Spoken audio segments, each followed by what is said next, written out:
Assalamualaikum warahmatullahi wabarakatuh. Adanya gender telah melahirkan perbedaan peran, tanggung jawab, fungsi, dan ruang untuk tempat di mana manusia beraktivitas. Identitas merupakan konsep yang abstrak, kompleks, dan dinamis. Oleh karena itu, identitas tidak mudah diartikan. Nah, pada kesempatan kali ini, bersama saya, Astrid Cinta Putri, kita akan berbicara tentang gender equality atau kesetaraan gender dan dalam hubungannya dengan pengalaman sosial yang dialami oleh perempuan dan tidak sering dialami oleh laki-laki. Nah, karena ini khusus pengalaman sosial yang sering dialami oleh perempuan, maka dari itulah sering terjadi ketidakadilan gender. Dan disinilah nanti kenapa kita akan berbicara soal perjuangan mencapai kesetaraan gender. Nah, asal-usul konsep gender ini, yang pertama karena kefrustasian kaum perempuan ini terhadap kaum laki-laki, dikarenakan perempuan merasa haknya dirampas. Yang kedua, karena mindset pembagian peran antara laki-laki dan perempuan yang tidak bisa diubah, yang terus berlaku hingga saat sekarang ini.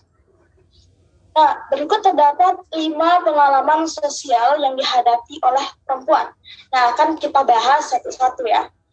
Yang pertama ada marginalisasi. Nah, kata yang berasal dari kata marginal yang artinya yaitu terpinggirkan atau sengaja dipinggirkan. Jadi perempuan ini mengalami peminggiran dari apa yang diusahakannya atau apa yang dicita-citakannya secara sengaja oleh sistem sosialnya atau oleh hal-hal yang ada di luar dirinya. Contohnya begini, mungkin ada seseorang yang pernah berpikir atau menginginkan untuk kuliah di teknik mesin. Ya ini perempuan, tapi dia ingin kuliah di jurusan teknik mesin yang umumnya mungkin laki-laki ya.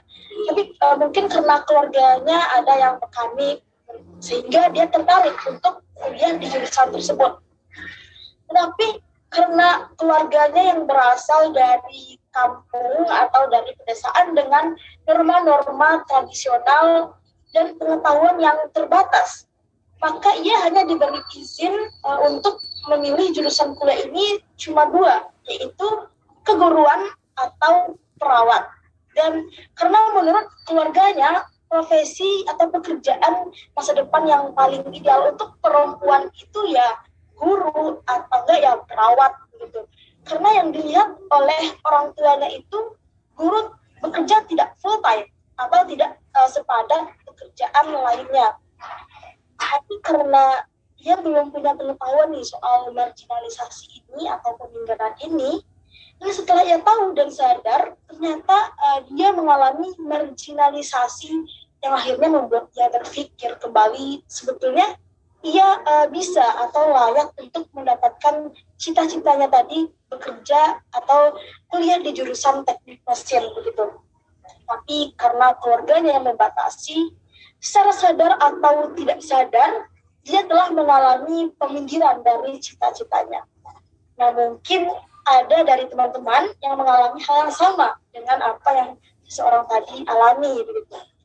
Misalnya nih, juga mungkin banyak di luar sana, banyak perempuan yang sebetulnya ingin jadi dokter, atau ingin jadi atlet, atau ingin jadi arsitek gitu ya, atau ingin kuliah ke luar negeri. Tapi tidak diperbolehkan oleh orang tuanya dengan alasan, jangan jauh-jauh deh, kamu perempuan gitu. Nah, oleh karena itu, seringkali perempuan ini tidak mencapai cita-citanya atau hal yang dia inginkan. Bukan karena dia tidak mampu atau tidak punya kompetensi, tetapi karena ia dipinggirkan berdasarkan identitas gender yang dan jenis kelaminnya yang perempuan tadi. Nah, itu dia marginalisasi.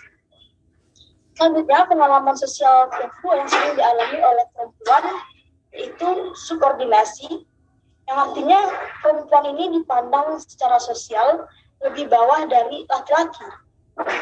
Nah, ini juga seperti tradisi lama yang tanpa sadar dinormalisasikan atau dilangsungkan. Misalnya nih, ketika zaman sekolah dulu, zaman SMA, SMP, atau SD, pada pemilihan ketua kelas pasti yang selalu ditunjuk itu laki-laki, dan perempuan mungkin hanya menjadi sekretaris atau bendahara. Dan ketika pada saat upacara bendera, mungkin yang menjadi pemimpin upacara itu ya laki-laki. Perempuan mungkin bagian yang baca undang-undang atau pegang Pancasila atau hanya menjadi MC.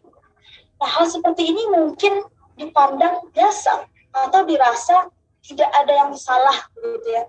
Padahal jika kita berpikir lagi atau pernah berpikir, kenapa sih kayak gitu? Nah, karena pandangan yang dinormalisasikan sejak lama bahwa laki-laki itu dipandang selalu unggul, sedangkan perempuan itu selalu di bawah, gitu. Nah, contoh lainnya mungkin seperti di perusahaan atau ada proyek yang nilainya besar, kemudian masih mensubordinasikan perempuan ini.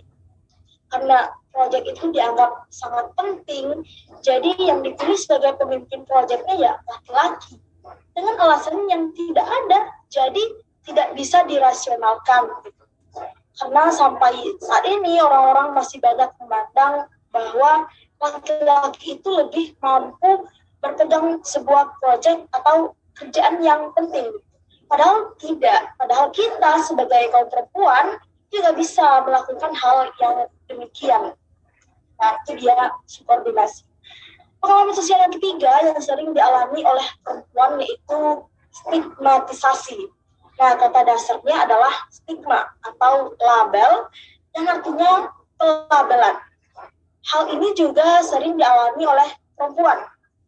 Misalnya, bagaimana perempuan janda di stigma, bagaimana perempuan yang pulang malam di stigma sebagai perempuan nakal, atau perempuan yang kerja di hotel dan yang kerja jadi tourist guide, misalnya itu di stigma juga sebagai perempuan yang kurang baik. Kenapa? Karena padahal mereka bekerja hal yang baik, pekerjaan mereka itu halal. Kenapa harus di stigma sebagai perempuan yang kurang baik? Begitu. Maka perempuan ini di stigma atau perempuan ini berdasarkan label yang diberikan kepada perempuan, maka perempuan sering mendapatkan pengalaman sosialnya yang kurang baik. Begitu. Nah, pengalaman sosial yang sering dialami oleh perempuan yang keempat ada beban ganda. Apa itu? Pada perkembangannya, perubahan ruang dan perubahan kondisi sosial yang tidak sama lagi ya. Banyak perempuan yang bekerja di ruang publik, banyak perempuan yang memiliki profesi, tidak hanya sebatas ibu rumah tangga begitu. Tapi ketika mereka pulang bekerja dan kembali ke rumah, mereka juga mengerjakan pekerjaan rumah, mencuci piring, membersihkan rumah, memasak, dan lain sebagainya begitu. Tapi pasangan laki-lakinya ini tidak punya kesadaran atau belum punya kesadaran bahwa pekerjaan domestik ini artinya harus ditanggung bersama. Karena pasangan yang perempuan ini juga punya pekerjaan di luar rumah gitu. Nah, hal seperti ini sebenarnya tidak hanya dialami oleh perempuan yang bekerja di kota besar, perempuan yang bekerja di perusahaan, atau perempuan karir. Tapi hal demikian juga dialami oleh perempuan yang bekerja sebagai petani, atau nelayan, atau perempuan yang bekerja di desa. Ketika mereka pulang dari sawah, pulang dari kebun, ketika sampai di rumah, mereka juga mengerjakan pekerjaan rumah, masak, nyapu, mengurus anak, dan lain sebagainya. Padahal itu juga bisa ditanggung bersama dengan pasangannya yang laki-laki. Nah, itu hal yang dialami oleh perempuan. Pengalaman sosial yang kelima sering dialami oleh perempuan yaitu kekerasan. Nah, tidak aneh lagi ya, kekerasan ini lebih berpotensi dan selama ini lebih mayoritas dialami oleh perempuan. Karena seorang perempuan itu mungkin tidak punya kuasa dibandingkan dengan pelaku kekerasannya. Karena perempuan ini dianggap lemah secara ekonomi, sehingga pelaku kekerasannya merasa berhak untuk melakukan kekerasan kepada perempuan. Mereka cenderung menganggap perempuannya itu bodoh, sehingga pelaku kekerasan itu merasa berhak untuk melakukan kekerasan. Nah, jadi itulah 5 jenis pengalaman sosial yang sering dialami oleh perempuan, yang bisa kita bilang bahwa hal-hal itulah yang menghadirkan ketidakadilan gender tadi yang ada di sekitar kita. Oleh karena itu, kita sebagai perempuan harus bisa mengangkat kesetaraan gender agar kita sebagai perempuan tidak lagi mengalami peminggiran, tidak dipandang rendah, agar tidak diberi label yang buruk dan membuat perempuan mengecilkan dirinya sendiri. Begitu. Nah, kalau berbicara mengenai isu gender equality ini, mungkin selama ini kita berpikir atau mengira bahwa di sekitar kita ini sebenarnya sudah setara gitu, tidak sama, tidak ada yang salah. Tapi jika kita berpikir lebih kritis lagi mengenai isu gender ini, sebenarnya tidak mungkin kita pernah terpapar oleh isu gender equality ini. Mungkin kita pernah menjadi korban dari peminggiran. Mungkin kita pernah jadi korban dari subordinasi tadi. Nah, mungkin hanya itu yang dapat saya sampaikan pada kesempatan kali ini. Ini cukup menarik ya teman-teman untuk kita bahas mengenai gender atau hal yang dialami oleh perempuan ini. Nah, mungkin hanya itu dapat saya sampaikan. Terima kasih telah bergabung pada kesempatan kali ini membahas isu gender equality ini. Semoga bermanfaat.